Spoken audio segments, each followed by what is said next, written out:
I'm sure if you're a regular viewer of my channel, you know that I am a PC gamer, and you know that I like Valorant. It's certainly not a perfect game, there's plenty of things wrong with it, but I think it's a very fun game with a very high skill ceiling and one of the most entertaining communities that you could ever ask for in a PvP game. It's Spike down B.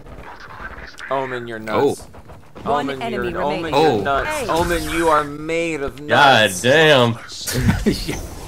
And if you've been gaming for a while, you probably remember when Valve tried to put CSGO on the consoles, like on the 360 and PS3. Remember that? And it just didn't really work. Like, bless their little cotton socks, they tried, but it really just didn't translate well because of the way recoil works in Counter-Strike. And now Valorant on console, to my understanding, is facing similar issues. It's not that the game fundamentally sucks when you're using a controller, but using a controller in a game like this really just highlights the differences between a controller and mouse and keyboard, and it's very obvious that this game was designed around MKB. If you're enjoying Valorant on console now that it's there, then, you know, God bless you.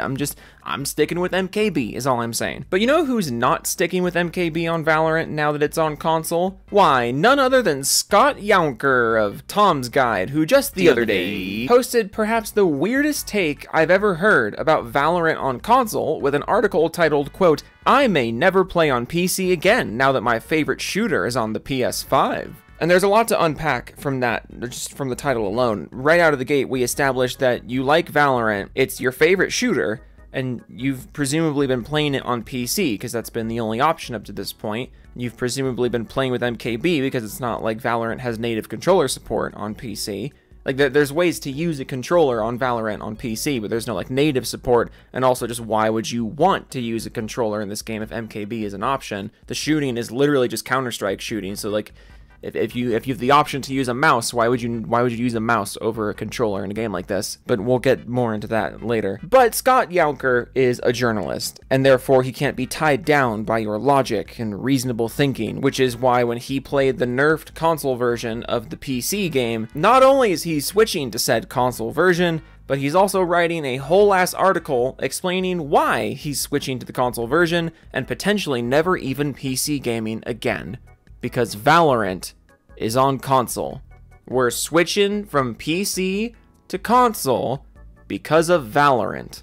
And if you think this is a weird thing to write an article about, just wait till we start reading the thing, because it gets weirder. So before we start reading, just a few quick little blurbs here, little self-promotion things. Skip ahead like 30-40 seconds and we'll start reading the article together, or just sit tight and I'll knock these out real quick so I don't have to interrupt the video later. This channel is sponsored by 4D Gaming, and you can get nice mouse pads for your PC setup. We're also sponsored by Glitch Energy over here, so you can get some G Fuel, except it's not G Fuel, it's actually just like better G Fuel, but it's called Glitch Energy. And you can use code JOE, J-O-E, at either 4D Gaming or Glitch Energy, and I'll get you a juicy discount if you do that. I also have a punk band called Curbside Anthem. You can look us up on Spotify or Apple Music or other streaming sites, or you can just check out the YouTube channel where all of our music is hosted, and also there's a bunch of live and rehearsal videos. Link to that's in the description, or you can just search Curbside Anthem on YouTube. And lastly, in the video description is a donation link for those who want to throw me a few shekels for the content I make. It's absolutely not expected, but it's very much appreciated for those who want to throw a few gold coins at my head.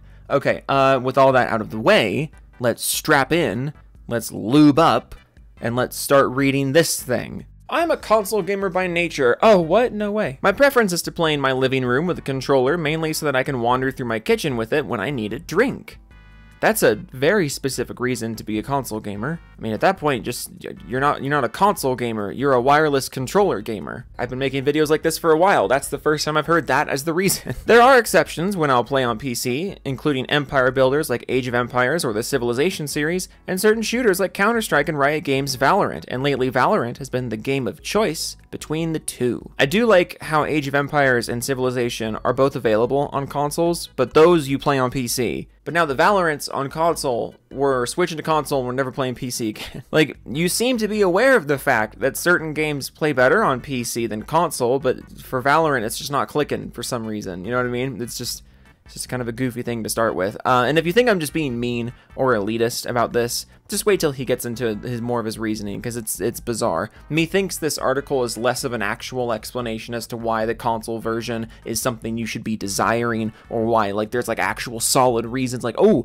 Valorant was the one reason I was staying on PC, but now I have all these reasons to go to console because then Valorant was the final thing that pushed me. Like, journalist got a journalist. That's all I'm going to say right now. Let's continue. I was caught completely off guard when Riot Games announced that Valorant was coming to consoles during Summer Games Fest. It's a surprise move from a company that has mostly eschewed consoles, save for some delightful Riot Forge games like Song of Noru and Ruined King. Yeah, I admit I was surprised at this one too. Like by all means, bring games to more platforms. More games going to more platforms is always a good thing. But Valorant going to console before other games is just... It's just interesting. It's just an interesting move. Like, I'm surprised they put Valorant on console before putting League on console, but I mean, both of these games fundamentally play better with mouse and keyboard, but if you're going to translate one of them to the console, I'd imagine you would have wanted to start with League of Legends, but you know, whatever you say, Riot. After a little over 20 hours with the public beta on my PS5, I can safely say that I'm pleasantly surprised at how well Riot has translated the Valorant experience onto consoles.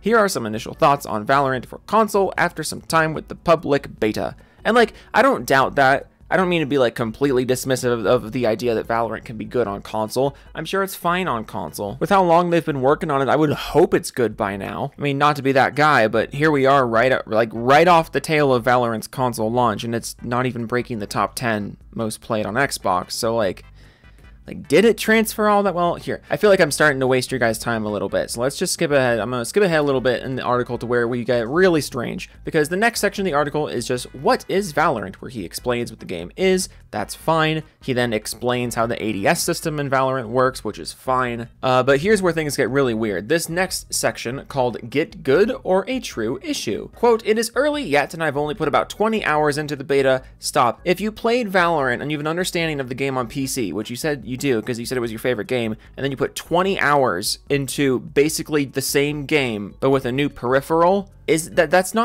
a weird thing to preface as early, because if you have a full understanding of the game and then all you changed was just how you're physically playing it for 20 hours, I don't feel like there should be really any hand waviness of like, oh, it's early. Like, I don't know, maybe I'm nitpicking, but let's continue. Because Valorant puts an emphasis on tactics, a big part of moving around on maps is being stealthy by walking. On PC, you can hold control and your character will walk. On PS5, you can customize a specific button to be a walk button, you know, like you can on PC as well, but the default is to push the movement stick slightly forward. Additionally, Valorant on console feels slower than the PC version. Oh, you mean when people are all playing with controllers and not mouse and keyboard, they play the games slower? Because you inherently have less control over precise movements, which are important in a tactical shooter? Oh, that's... Who saw that coming? In the moment when trying to move from one bomb site to the other, this is frustrating, yet on the whole I enjoy that it makes you slow down, which isn't to say that it feels like your character is a tank lumbering around the map. It's not a flaw per se, but it feels noticeable. So what I'm gathering from this is that Valorant, which is already a relatively slow-paced game, I'd say it plays faster than Counter-Strike, but it's still in the grand scheme of PvP games, it's still relatively slow. And now it's playing slower on console, naturally, because if you're playing on console and everyone has controller, which according to Riot is the ideal scenario. That's the whole reason they elected to not add crossplay to this game between console and PC. They want the console communities to play with each other on a controller, and if you want to play MKB, they expect you to go play MKB on PC. What I'm getting at here is that skill issue. I mean, the title of this section is Get Good or a True Issue. It's Get Good. The game is playing slower and you're enjoying it more because it takes less skill and understanding to be okay at it. But let's just keep going. I told you this one gets a little weird and we're still really, we're about to get into that. There are two places in the game where being a PC title first and foremost really rears its head. One is in team communication. Valorant has a ping system that can enable you to communicate with teammates who aren't on a microphone. I have children and tend to game at night, so I don't use the mic most of the time, but I can ping the map to alert teammates to danger, like where the dropped bomb might be or where an enemy player is lurking. It's a helpful and genius system. Yeah, and basically every console shooter has a ping system now. And I don't think anyone was complaining about how intuitive or not intuitive it was. Like, why are we bringing this up as a difference between the two versions? It's the exact same. Valorant on console has this feature, but moving your cursor on the map feels so slow that it's almost unusable. You click the ping button and it puts a ping where you're looking. If you can't figure that out, maybe you're just not that good at shooters, my friend. It's the exact same thing as playing the shooting game, but instead of clicking the shoot button, you click the ping button. How? What? I imagine many gamers in Valorant will find themselves in plenty of games with mic-less players, which means that some kind of improvement to the system needs to be made, or just learn how to use the ping button? I'm sorry, what? That said, the pings I was able to get off were routinely ignored by teammates, so maybe it's just me that needs to change. I loved the pings that I was able to get off, like, oh man, it was really hard to clutch those pings, man. Aiming and shooting at the players, I got that great, but aiming and clicking the ping button, something needs to change. Relatedly, the slow-moving cursor affects how certain heroes play. Plenty of heroes like Gecko or Viper have abilities that can be quickly accessed and used with the press of a button. Others like Brimstone with his cloud smokes, or Astra with her multitude of abilities that necessitate her becoming a floating zombie, require looking at the map and dropping your ability where you want it. That's a strange assortment of characters to bring up with slower movement. I thought when talking about how the game plays and how certain characters play, going from MKB to controller, I thought you would bring up characters like Jet or Neon, or, you know, characters who are reliant on aggressive play and quicker inputs than other characters. But instead, you brought up Gecko and Viper, who don't have any, like, immediate use abilities. Like, all of their abilities are setups. They're not things that you're expected to use at a split second. You're expected to think about them because this is a tactical shooter. It's not Call of Duty. You think about things before you do them. So I'm confused as to why you brought up Gecko and Viper. But then Brimstone and Astra, they require looking at the map and dropping the ability where you want it. Yes, true, but that's already a slow playstyle. Read this again. The slow moving cursor affects how certain heroes play. And then your example of that are characters who already play slowly, instead of characters where slowing the play down would actually affect their place in the meta. Like, it's just... This is just so strange. Do you actually play this game? Using Brimstone as an example, his smokes can feel like a tactical in the moment response to energy strategies as you quickly toggle in and out of the map on PC. On a console, it's so much slower that it really changes how much you can do with his smokes. Mostly I ended up dropping smokes at the beginning of the round to alter lines of sight, or in the middle during a quiet moment to block visual access to bomb sites while defending or retaking. Yes, that's how you play Brimstone. Like, what? You're like, man, Brimstone just like, he plays differently on console than PC. How does he play differently? Oh, exactly the same. Oh.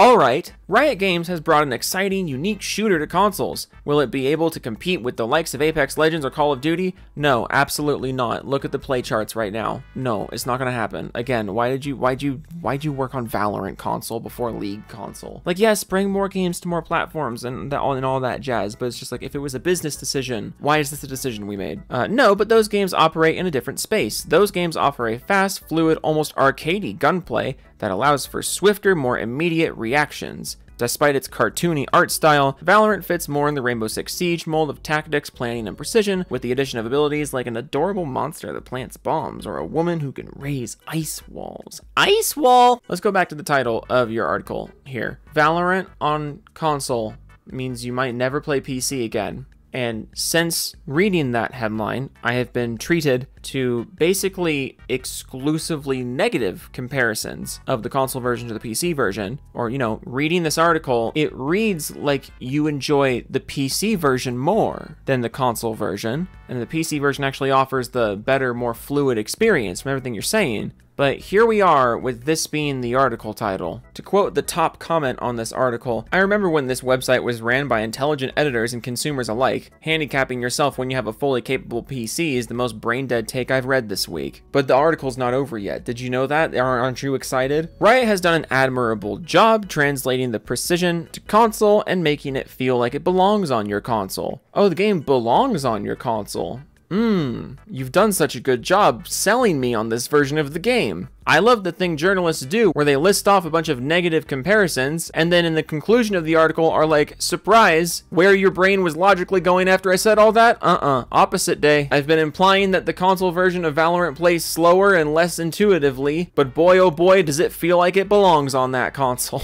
The game runs at a solid 60 FPS. Oh my god, thank goodness a developer has figured out solid 60 FPS on consoles in the modern day. Some would call the police and arrest them because that kind of technical competence is not allowed in gaming today. And I've encountered few bugs or issues, though I've read others who've struggled with bugs. Oh golly, thank you for describing the bugs I should be on the lookout for, oh journalist. How helpful this is. There is a refinement that can be done to the controls, especially anything that requires a cursor to work, but for now I am solidly happy with Valorant's translation to PS5. It's quickly going to become one of the best PS5 games in my opinion. Oh boy, Valorant is going to be one of the best PS5 games. What a ringing endorsement of PS5 games. Then the article concludes with a little blurb that says, while we were putting this together, Riot released Valorant in full for consoles. You can download the game, yada yada yada. Okay, so why did I want to talk about this article? You may think this article was a little bit, you know, inoffensive, mostly inoffensive. You may think I'm being a little nitpicky here, but the reason I want to bring this up is mainly because of the title and how it relates or doesn't relate to the conclusion of the article and the content of the article, because it really burns my chicken when journalists write a headline that says one thing, and that one thing is often the only thing that people read. You know you've done it when you're scrolling through article titles and you just read the article titles, or you click on the article, read the first few sentences and then back off and then just make your opinion based on how the title made the article sound. And when that's coming from a tech website, from a journalist, that is the kind of thing that can sway people's buying decisions. And that is why I felt the need to talk about this. Valorant on console is gonna make me leave my PC forever. And then the article does literally nothing to back that title up. In fact, it does the opposite. All you've done in this video is explain to me why I should be playing Valorant on the PC, not the console, and then the article concludes by saying the game is great on console and will be one of the best console games. This is the kind of thing that can make somebody make a purchasing decision that they will regret. This is the kind of thing that journalists are meant to not do on a tech website. So you may think the content of this article was less offensive than some others, and you're absolutely right. I've responded to some weird articles, but I still felt the need to read this one because just like, what are we doing here? This is Tom's Guide. People respect this site, or at least they used to, and now here we are, a journalist for Tom's Guide, saying he's switching from PC to console because of the Valorant console port, and then spends the entire article doing nothing but negatively comparing the console port to the PC port. And the PC port is playable on basically any computer. We're going to endorse the PS5, even though all logic points to not doing that. Journalists are gonna journalist. I hate it. Toodles.